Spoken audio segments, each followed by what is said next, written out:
¿Nadie se le ha quedado ninguna duda que le sugiera o que le evoque alguna pregunta? Dentro, bueno, se nos ha escuchado que desarrollan proyectos propios, ¿no? En lo que es la Fundación Telefónica. Y dentro del arte digital, ¿están interesados especialmente en algún campo? Es una pregunta interesante. Y este año sí hemos tenido incluso alguna discusión. Nuestro concurso, este arte digital, se bautizó también desde el principio, cuando se llegaba, como arte y vida artificial. Y por tanto, de forma un poco ambigua, se definió en las bases como de vida artificial, se definió como orientado al campo de la biotecnología. Al final, nuestros premios, porque todo es relativamente elástico, pues incluyen cosas de robótica o de otros campos, ¿no? Siempre relacionados, si fuesen a Madrid y empiezas, pues tenemos un brazo mecánico que hace no sé qué, tenemos unos perros, unos robots perros que hacen no sé cuántos, pero tienen alguna referencia siempre al campo de la biotecnología. Mi impresión, aunque tampoco soy un experto en eso, es que ese campo es el que está dando lugar a avances más vertiginosos. Digo ya en lo biológico, que ya lo vemos en los peligros, en lo biotecnológico y la creación artística derivada de todo eso. Más, por ejemplo, que la robótica, que de alguna manera pues está un poco de moda, parece mentira hablar de moda en cosas tan recientes, ¿no? Bueno, nos estamos planteando si no abrir un poco, aunque nos ha pillado ahí coincidiendo con ese subcampo más interesante a día de hoy, si no relajar un poco las bases, abrirlas y ver qué pasa, ¿no? Lo digo, este año en concreto nos han llegado un par de proyectos y el jurado que está por encima y tal, proyectos que a mí me costaron un poco, porque estaban hechos con residuos y le dije, oye, pues es el mejor momento de empatar al espectador, ¿no? Con temas de residuos, ¿no? Cuando vemos gente con temas de basura, ¿no? Digo, por decir algo, ¿no? Bueno, y todo eso lo venimos discutiendo hace tiempo, se ha llegado a pensar si no hay que abrir el campo, pero nuestra definición en principio es por ahí. Bueno, mientras alguien se anima, me gustaría hacerte una pregunta de coyuntura, no solo como director general de la Fundación Telefónica, sino también pensando en tu capacidad de análisis social. Cuando este máster empezó, o cuando empezó tu gestión al frente de la dirección de la Fundación Telefónica, no podíamos intuir lo que estamos viviendo ahora, socialmente. Era algo que hace 10 años no, pero hace 3 o 4 años sí se anunciaba, pero no se daba crédito, ¿verdad? O no queríamos verlo, que venía. Y, en fin, y ahora pues ya ha sucedido y parece es irreversible la crisis que tenemos de modelos, de circunstancias económicas, de estructuras sociales, todo esto, ¿no? El otro día en La Sexta vi un programa dedicado especialmente a los macros edificios culturales construidos, ¿no?, en estos últimos años, en su posible abandono, deterioro, construcción, etc. Creo que incluso cuando este máster empezó, funcionábamos mentalmente con un modelo de gestión cultural expansiva, siempre patrocinada, siempre deseada por las empresas privadas, las instituciones públicas, etc. Esto va a cambiar. Entonces yo te quería hacer 2 preguntas. Si intuyes, por un lado, dónde va el cambio, y en segundo lugar, son en los momentos de crisis, quizás, cuando alguien que sepa posicionarse conquista el futuro. Porque, bueno, vamos a pensar que la crisis va a pasar, ¿no? Vamos a tener esa ilusión, ¿no? Entonces, ¿qué crees que va a pasar con los modelos de gestión cultural que hasta ahora hemos tenido? ¿Qué puede quedar de ellos? ¿Qué no? ¿Qué tal? Es que es una pregunta muy amplia, pero entiendo que simplemente lanzar una intuición. Y en segundo lugar, ¿cómo recomendarías a alguien joven que se posicionara de cara al futuro? Bueno, no, es una pregunta que yo también, o un par de preguntas. A ver, yo en nuestro país, quizás porque es más reciente, quizás sea inevitable, pero todos tenemos alguna conciencia autocrítica también en esta materia, ¿no? ¿Había demanda social para tantos centros culturales como se han construido en las últimas 1 o 2 décadas? Pues no es evidente, no es evidente. Quiero decir, incluso dependientes de presupuestos públicos y demás, yo creo que no todos ellos tenían un proyecto detrás, ni un público detrás, ¿no? Entonces, bueno, hacer el gesto institucional si no tienes una demanda social que te vaya a llenar, es que no quiero mencionar ningún ejemplo, ¿no? Si no hay proyecto detrás de contenido, y en definitiva eso es una propuesta que haces al entorno que te rodea, abrir el edificio y tal, pues antes o después, y cuando te falle la financiación y tal. Eso por una parte, en fin, es que... Por otra, ¿cómo veo yo el futuro? Vamos, yo, en términos presentes, por ejemplo, ayer que me hicieron una entrevista por teléfono desde aquí, desde Málaga, decía, yo tengo la suerte, porque creo que además es así, que Telefónica es una empresa de largo recorrido, ¿no? Y tiene un elemento, incluso en sentido negativo, de inercia, pero también de coherencia, se mueve a largo plazo. O sea, el patronato de la fundación incluye todos los presidentes de Telefónica que ha habido, ¿no? Desde hace un par de años, y pronto eso le da mucha continuidad. Este centro en Madrid, este espacio cultural que hemos abierto, se abierto en el mes de mayo, quiero decir, plena crisis, y yo el año pasado todavía vacilaba de decir, le temblará el pulso a la compañía, y no le tembló, ¿no? Sigue adelante con las obras y no hemos abierto. Sí es fácil percibir, y yo lo percibo, no directamente en mi trabajo, ¿no? Pero sí lo percibo en el ambiente, esa cosa de momento de crisis, la cultura frente al hambre. Y esto te lo dice alguien que desde luego no se ocupa del hambre, vamos a decirlo al término hasta. Quiere decir, a mucha gente se le llena la boca como si fuese un gran esforzado, recortando en algo superfluo como es la cultura. Esto sí está ahora mismo en el ambiente.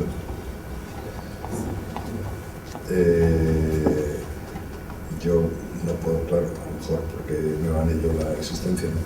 Yo discuto ferozmente eso, primero porque no existe ese balance ni ha existido siempre, porque los gastos de cultura me da igual en cualquier parámetro, gasto público de las administraciones culturales respecto a las demás, no sé qué, son irrelevantes, vamos, o no son tal.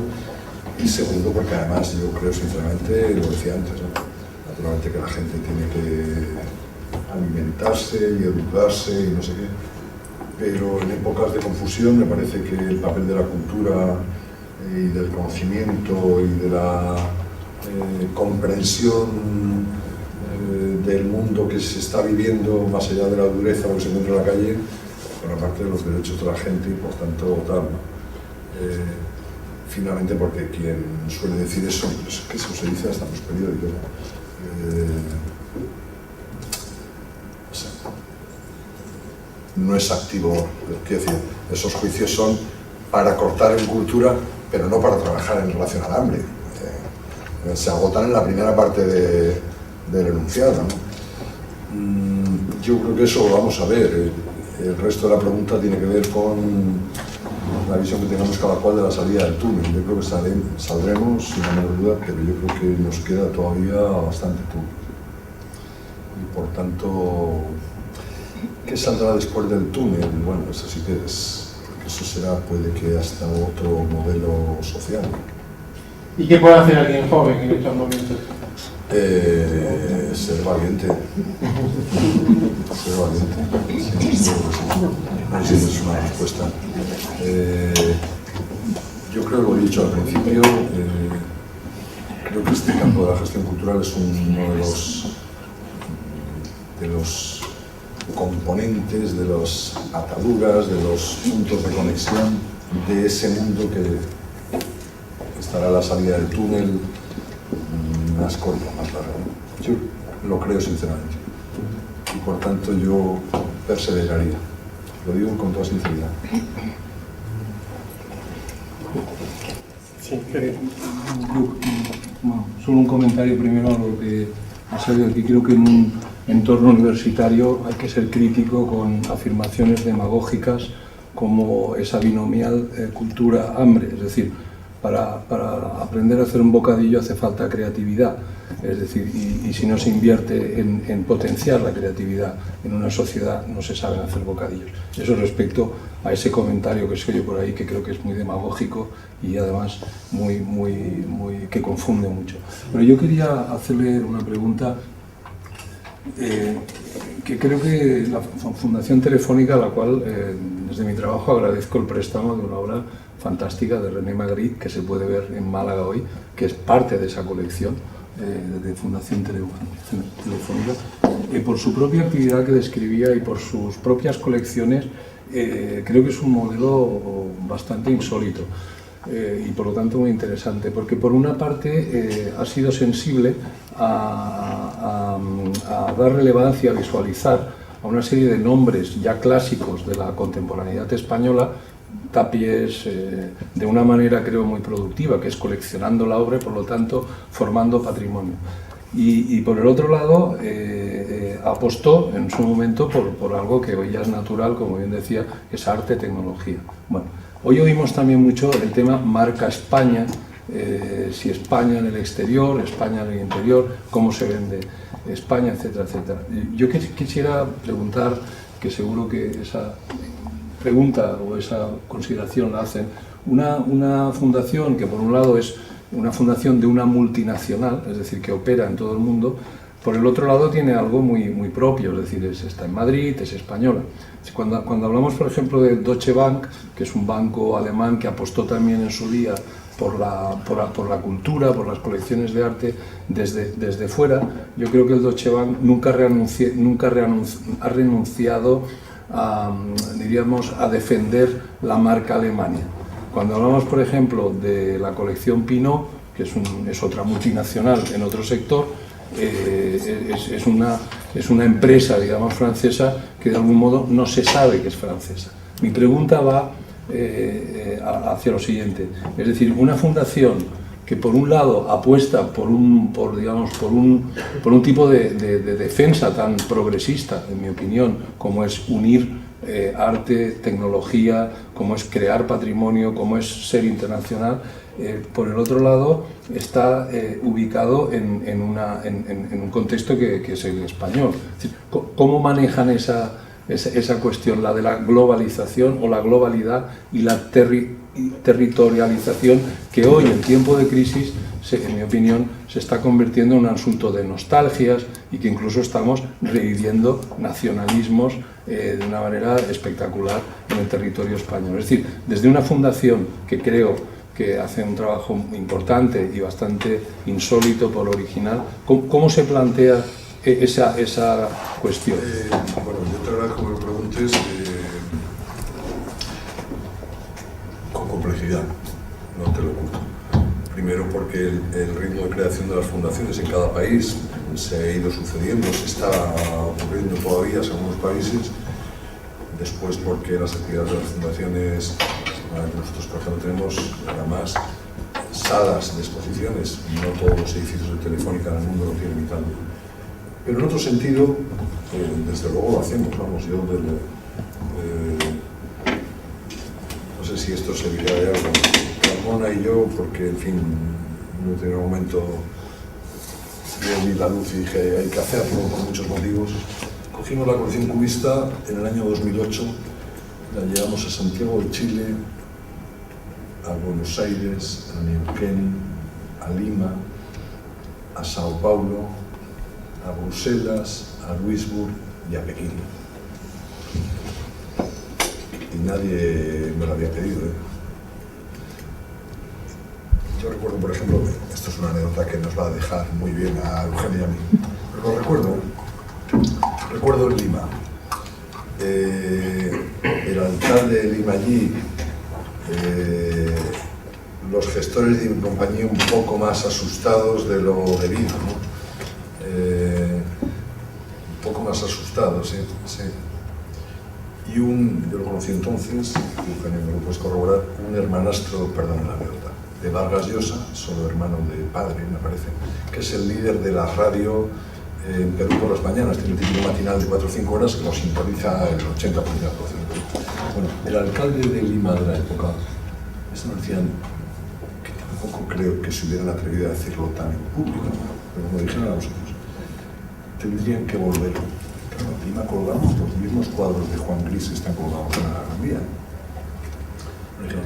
Tendrían que volver ustedes cada 15 días, porque esto es lo que nos conecta con lo que ha pasado en el mundo en los últimos 100 años. Y lo que no es esto, yo recuerdo la frase del maestro de Barreros, y lo que no es esto, por tu último comentario, es mirarnos el ombligo del Inca.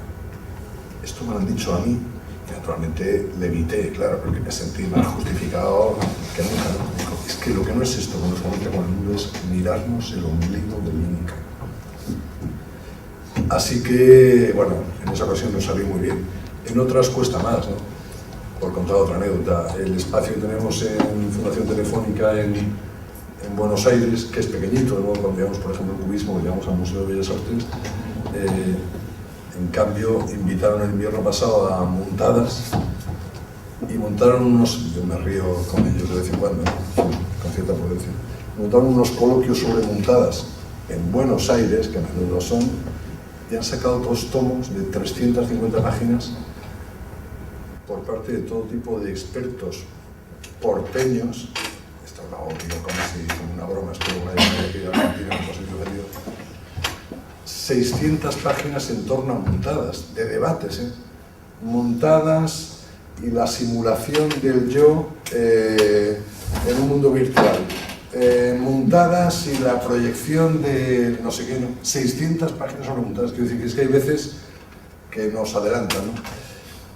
Ni podemos tener una política común, pero no dejamos de tener iniciativas cruzadas, ¿eh? Sí, sí, tenemos muchas.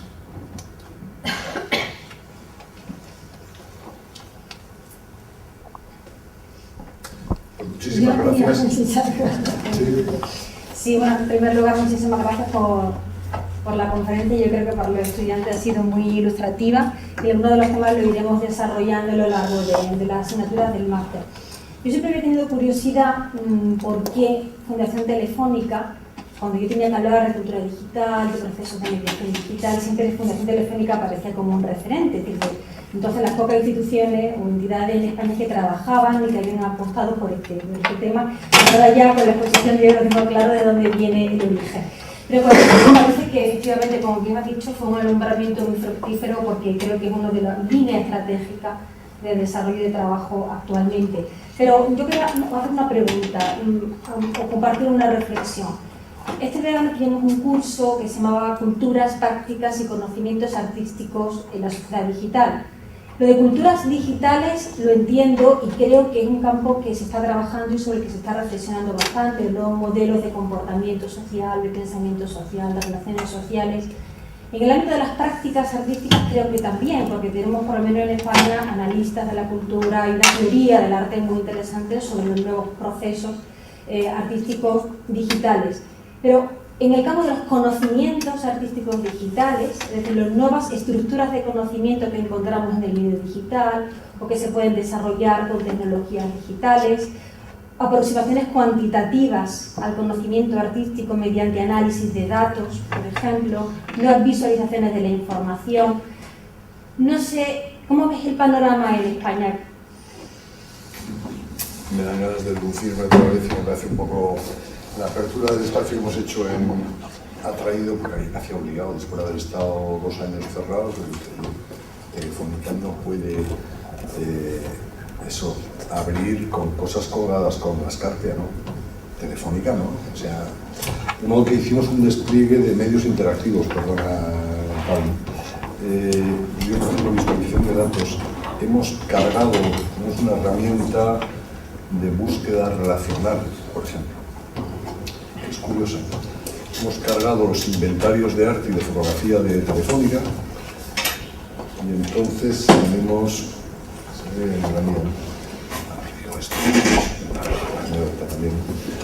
se busca por conceptos, de modo que uno dice rostros o rostros y bueno, sale en el centro y vuelve a salir una círculo de conceptos, rostros años 20, rostros de artistas, rostros de Su Majestad.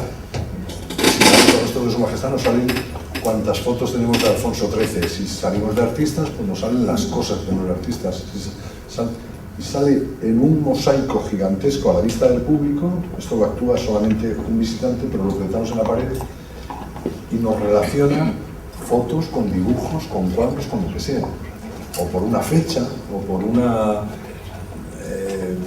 es que no se me ocurre nada de tal cantidad de conceptos que hay, ¿no? Que efectivamente son otras formas, no solamente, claro, lo que tú apuntas, si es que no son solamente facilidades de organización de la información, no, es que, por ejemplo, esto de la búsqueda relacional hace que uno vea de otra manera, claro, es que ve otra cosa. Sí, es que esa es la clave. Ve de otra manera y piensa de otra manera. Claro. Sí. Esto fue una pequeña empresa que conocimos, que me acuerdo que igual la han visto, empieza a ser, no tanto, de Barcelona, que es un tipo vasco. Y yo me acuerdo hace varios años, nos trajo una cosa que era en discursos de políticos, en uno de los debates de Zapatero con Rajoy, supongo, me parece que era de la época, y hacen como gráficos de los conceptos más repetidos, las palabras más repetidas. Y según las palabras, pues aparece más gordo o tal, salen unas nubes. Bueno, era sorprendente, claro. Si uno repetía, no quiero simplificarlo, pero si uno repetía 100 veces la palabra reforma y el otro repetía 100 veces la palabra corrupción, bueno, pues uno ve otra cosa distinta de lo que has oído, ve de otra manera. Yo creo que estamos en pleno inicio de esos cambios, ¿no? Yo creo que estamos en una auténtica revolución de las comunicaciones. Yo otras veces en plan anecdótico cuento, bueno, lo podría buscar en casa, ¿no? El New York Times, 2 años después, lo digo, 2 años después de inventarse el teléfono es de Graham Bell, 1874. 2 años después el New York Times escribe su convicción de que la gente ya no va a salir de sus casas. Y con el teléfono, ¿qué necesidad tenemos de vernos? Y también hay duda, en cambio, a veces creo que es de Walter Benjamin o en algún sitio lo leí de mi cosecha, vamos, pero lo leí de toda seguridad. La primera transmisión de radio, la primera a un barco sin cable, a un barco a distancia, fue por Morse en 1903. Una cosa de transmitir a distancia, sin haber nada por medio, ya fue transmisión por ondas, claro. Y en el año 1905 se transmite, es un concierto desde Inglaterra a Alemania, perdónenme estas preguntas. Y los ruidos de las mala transmisión, hay testigos de la época que dicen, claro, son las olas del mar del norte. Se está oyendo la orquesta, están convencidos de que las interferencias eran el ruido del mar. No, quiero decir, yo creo sinceramente que desde hace 10 o 15 años estamos en un proceso en esa materia de cambios que incluyen cambios conceptuales en la percepción de las cosas. Por tanto, hay que estar ahí, ¿no? Sí, yo en ese sentido me gustaría apuntar un poco, sobre todo por los alumnos, ¿no? Cuando la experiencia de la colección cubista, cuando pensaste, y creo que había Margaret Chen, que estuvo en todo este proceso, ¿verdad? Y ir a Pekín, yo pensé, me ha tocado la lotería. Pero después de pensar que me había tocado la lotería, o que había ganado concursos, ¿no? En la televisión, me asusté muchísimo. Que se le puede decir, pensé yo, a la gente de Pekín, de Juan Gris, de Albert Gris, ¿no? Bien. Entonces, la sorpresa fue cuando yo intentaba explicar una obra de Albert Gles, Leonardo de Jean Cocteau, y las chicas del voluntariado me lo explicaban a mí. Porque ellas decían, ¿te acuerdas, no? Que yo no sabía leer el cuadro. Que ellos sabían leerla mejor que yo porque ellas habían jugado mucho al Tangram. Y que entonces la composición cubista tenía que ver. Claro, ahí ya diríamos que hay un factor relacional que uno empieza, ¿verdad?, a quedarse sorprendido porque dice, bueno, es que toda la historia que yo, como maestro profesor de provincia, me parapenetraba, que es el cubismo, la historia del cubismo, que si era analítico, que si no era analítico, que si no tal, llega un momento en la transversalidad cultural que carece de sentido. Perdón No es que carezca de sentido, que... Perdona, Paco. No, perdóname tú. No, Es que meter una cuña, pero tiene que ver absolutamente. Una cuña, parte anécdota, pero parte con esa reflexión que hace Eugenio.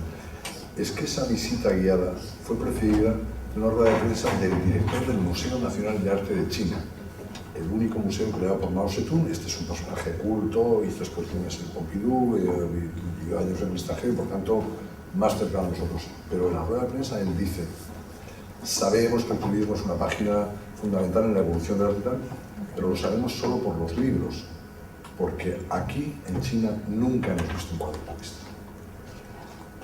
Quiero decir, la percepción por los libros, como distinta de la percepción de la obra allí delante, como distinta de la lectura vía el Tangram o lo que fuese, de chicas de 20 y tantos años que hacían preguntas que es que nos dejaban. De modo que distintas, desde luego, culturas, transversalidades, pero también distintos soportes y formas de reinterpretar la realidad. Sí, y sobre todo, sí, no quiero ser muy exagerado esto, ver que a lo mejor nosotros la narrativa y los discursos que trazamos sobre nuestros objetos de estudio a veces son un poco autoritarios, ¿no? En el sentido de que van solo con una dirección, ¿no? Y no se dejan abrir, ¿no?, a otras posibilidades, ¿no?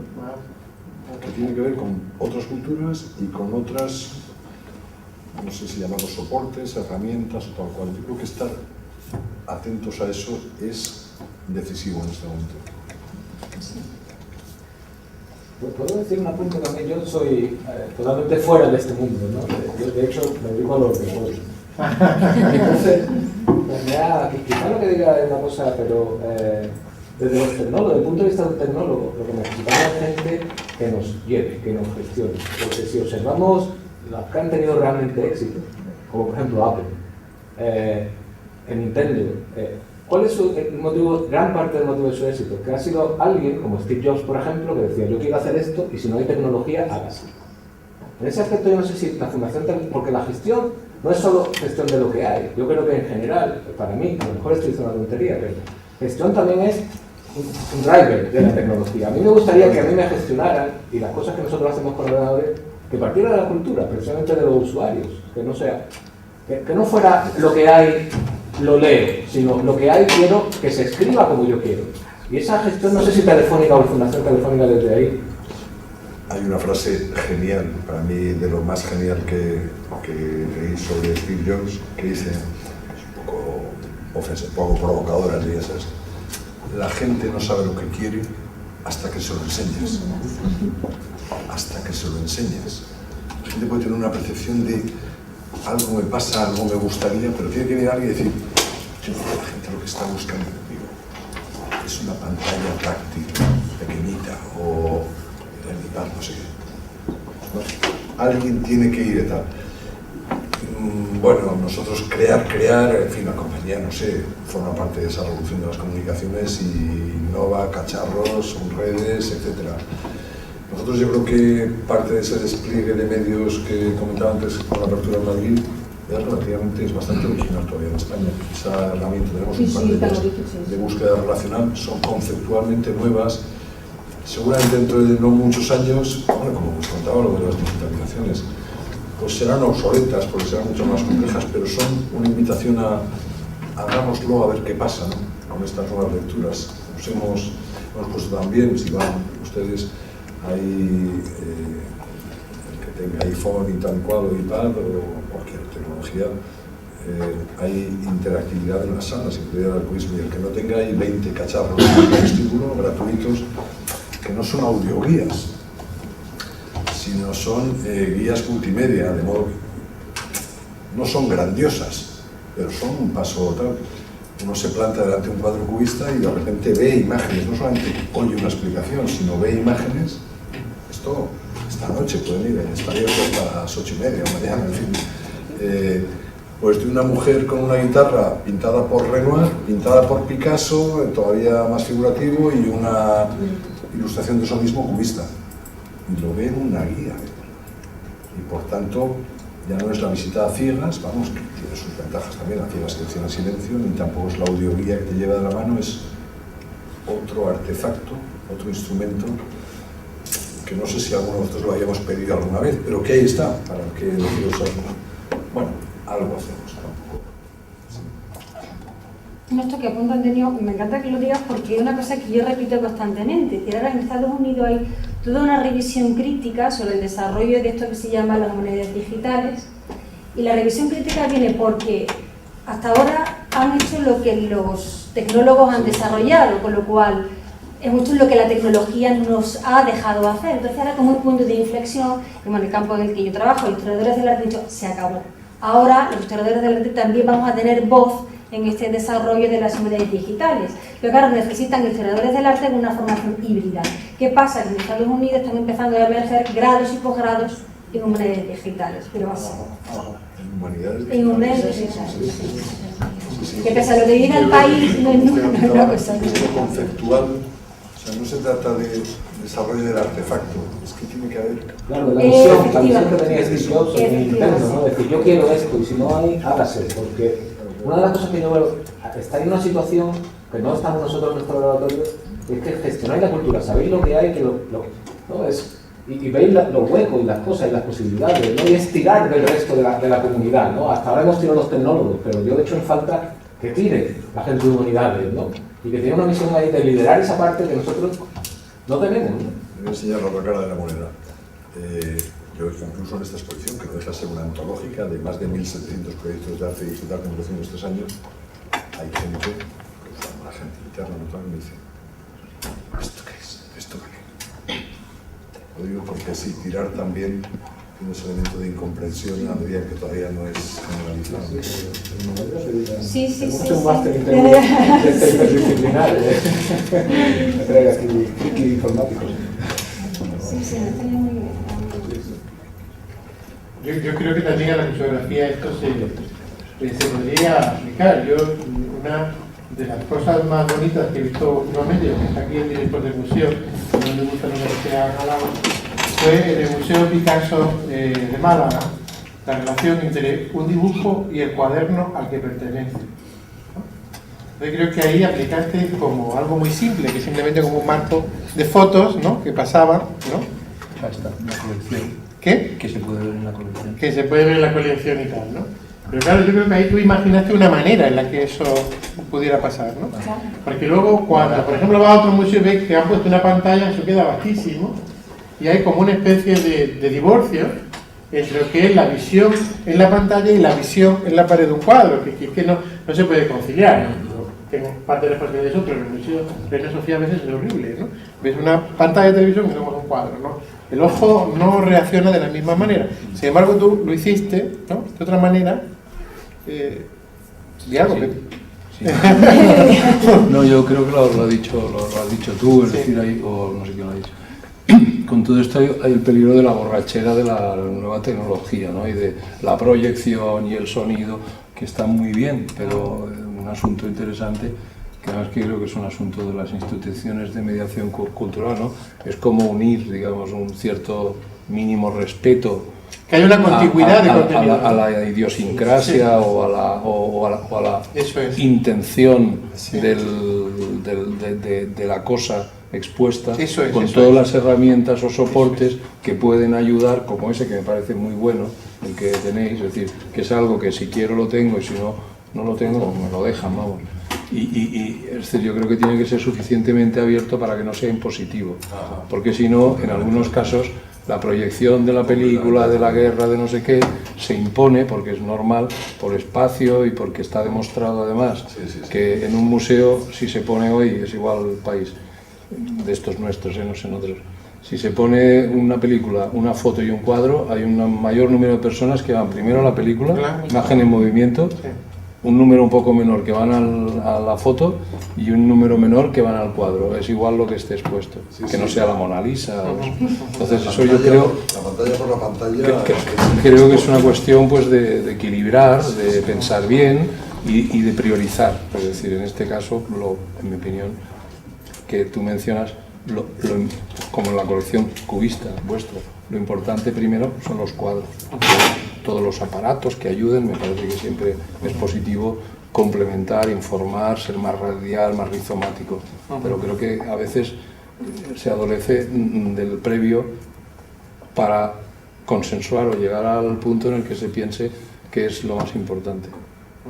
Como aquí, que tienen que también pensar a ver cómo se integrarán en la vida laboral estas personas. Bueno, pues nada más. Muchísimas gracias.